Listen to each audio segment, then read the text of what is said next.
right, y'all. So I'm Nikki Says You Only Live Once with MIA Magazine, and I'm here with the executive producer for Freedom Hair, Melony Armstrong, and playing the role of Melony is Simona Brown. How are you doing at the 28th ABFF? How's it going? It's going fantastic. Yeah? Yeah, really enjoying it. Did the weather like hinder or get in the way of travel plans or anything? Well, actually, I was supposed to be here Thursday, and my flight got canceled, but I made it on Friday. And now you're here. Perfect, yes. perfect, yeah. So now Freedom Hair, is it based on true events? Freedom Hair is based on true events. So it's my story. It chronicles my legislative fight with the state of Mississippi to earn the right, believe it or not, to braid hair, right? And so I decided that braiding hair is what I wanted to do professionally. I thought it was as simple as going to learn how to braid because I did not know how to braid. So once I learned how to braid, I thought it was just going to be easy breezy from there. But no, that was not the case at all. And so I came up against the state of Mississippi State Board of Cosmetology that was requiring me to go to school and get a 1,500-hour cosmetology license, which would have taken a year and a half. And at the time, I was working full time, so that was an optional to quit my job and just go to cosmetology school because they didn't have night courses, as well as financially, it would have cost me at the time $10,000 to $20,000. That's crazy. And and also I'll just add on top of the craziness, I would not learn anything about hair braiding. Right. So when did this happen? Like what year did this take place? So this started around 1994. Okay, wow. So do you feel, so Mississippi, living down here in South Florida, like there's a perception, there's a historical past with Mississippi as far as slavery, segregation, and how they treat Black people in a sense. Do you feel like it was racially driven? I do believe that there was a racial aspect to it, but even more, I won't say more, but in addition, definitely an economic aspect to it. Wow. And you had to get like a lobbyist involved to help fight the fight. Yes. I partnered with the Institute for Justice, known as IJ. And I'm really thankful for them because even though I did believe in what I was doing and I wanted to do it, just being real financially, I would not have been able to afford it. Yeah. And also just, having to take off, close my business, take off from my business, and become a full-time lobbyist. Wow, but you persevered, and it's 2024, and you're still standing strong. Yep. Which brings us to Simona Brown, who plays you in Freedom Hair. Simona. Hi. I love your braids, first of all. Thank you. I love your hair, first of all. Thank you. So they always say that we're not our hair. Yeah. Do you believe that? No, I don't believe that. I feel like, especially in like the Black community, like across the Black diaspora, like our hair, like I feel like we express ourselves through our hair, like all the way back to like ancient African culture, like the styles that we did, like part of like celebrations and certain like, I don't know, like gatherings and things like that. I think that it's like a really deep and spiritual, like cultural thing. Like I watched a short film that was here last year, Chidera, and like, like there's a belief in like certain Yoruba cultures that like locks and like natural hair, like it's like a spiritual thing, and I think if our hair like grows towards the sun, like I think that we should be respecting it for sure. Our hair grows tall, not long. Right? Yeah. So there's a scene in the film, and it's in the salon, and you're washing someone's hair. And so why is the salon so sacred to our community? Why is it like, why at that place do we purge and tell our secrets and get advice from the hairstylist? I think it's just like, especially I think for a lot of people, like we're always running, we're always on the go, and like to let someone pamper you and like give you a scalp massage and like put in a bit of like rosemary oil and the roots and putting that raw shea butter from Ghana in your hair, like it's just like an opportunity to just like take care of yourself and to pamper yourself and like let someone love on you and literally the strands that grow out of your head. Like I think that like I don't if you're not gonna loosen up in that environment, I don't know, like Yeah, of maybe course. Yeah, therapy. yeah, yeah. I mean, and now they're offer wine nowadays in a salon. I know, right? wine and tea and like little biscuits, like it's lovely. Everything, yeah. So now again, as far as the character Melony, do you know how to braid in real life? Like, did you have to like learn how to braid or how to twist and certain things for this role?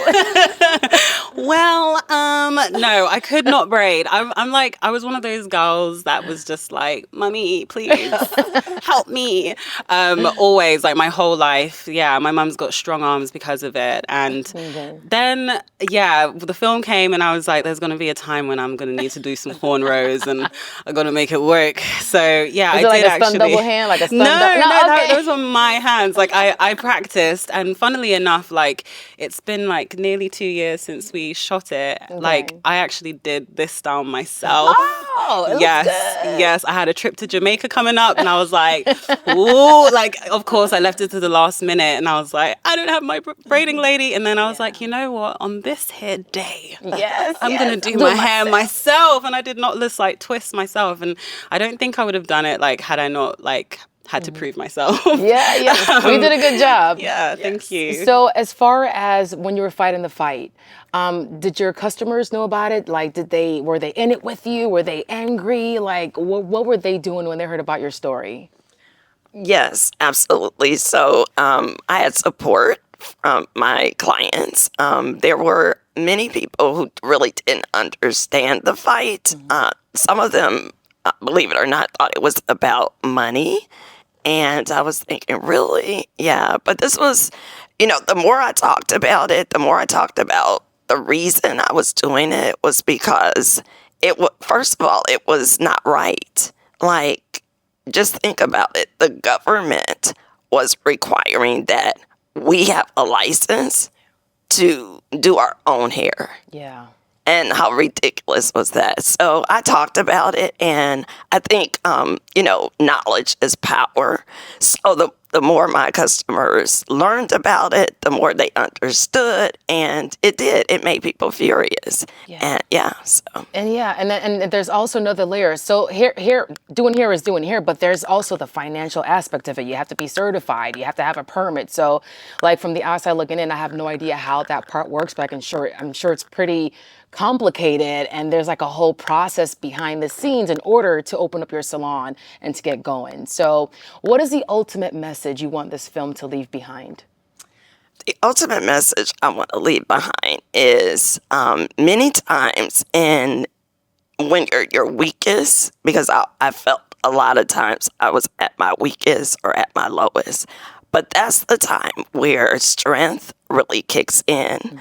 And so if you really believe in something, but it just feels like, the whole world is against you, if you will persevere, if you will persist, you will succeed. So I live by the motto, persist until you succeed, because success is coming. It's coming.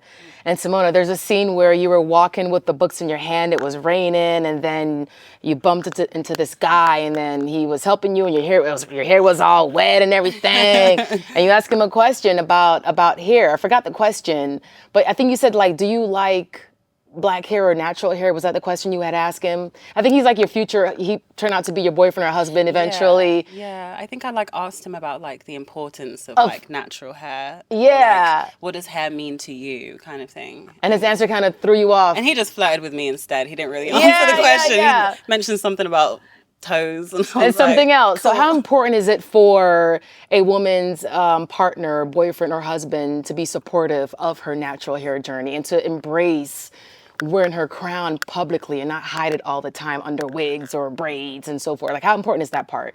Oh, it's hugely important. Yeah, for sure. I have stopped dating people for that exact reason. Okay. I definitely think I think it's a form of if you can't love the textures on my head, as it grows out of my scalp, I think that that's a question. That's something that they should ponder with their therapist about. Like, Yeah. I think definitely, like, it's a form of like it's loving yourself, you know. And if you can't appreciate like your partner in their natural form, then I don't know. I think yeah, I think maybe some bell hooks It's will not help a good out. start. Like, Yeah, it's not a good start. read Yes. some books. Read Right. some books. For So sure. how can we watch it? When does it premiere? How can we tune in? So right now we are on a film festival tour, Okay. and but there has been distribution located, and all I can say right now is that it will be released early fall. Oh my gosh, I'm so excited. We need more of these stories. Thank you so much. Yeah, it's great to meet you both. Lovely to meet Love your braids. Keep fighting the fight Thank for you. us to embrace our natural hair and just that we need to love ourselves, love our hair. You know, there's a perception within society that long hair is pretty hair. You know, but this is how we are. This is how our hair grows. It grows upwards and it's beautiful. It's our crown. So, and I want to give a shout out to the Crown Act as well. I don't know if you heard about the Crown Act. Oh, yes. But they're such an advocate for just Black people rocking their locks and their fros and so forth. And now with your story, it's going to be even more powerful. So thank you again. And I can't wait to see it. I can't wait to tune in. Thank you. All right, thank you.